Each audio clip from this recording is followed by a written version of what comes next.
We have a few things that are off here. So white blood cell count, okay?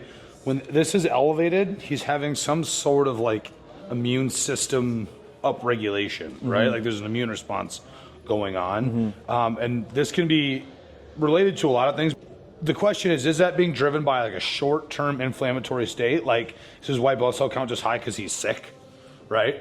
Or is it high because it's indicative of a greater like autoimmune response, right? And so then you go and see his CRP is at 5.6. That's high. He's obviously like in a high inflammatory state.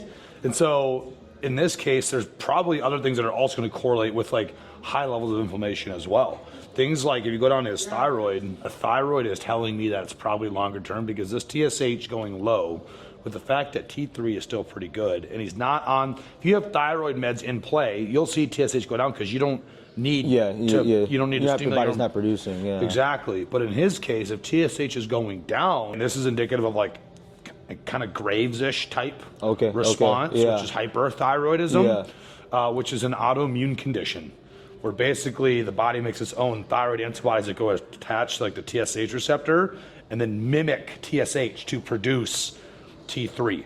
And the fact that he's as inflamed as he is and has a white blood cell count as high as he does, like there's definitely an immune response going on, and that could just be part of that picture.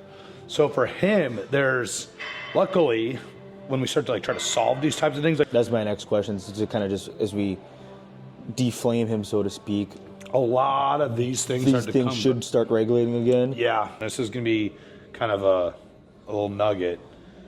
Black seed oil, 1000% black seed oil is something I'd give this guy.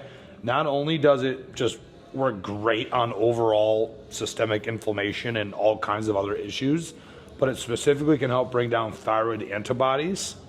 And if he happens to be experiencing that as part of an autoimmune response, that will help taper that off. Perfect. And inflammation is not always going to show up on one single marker. That's why you got to build the story.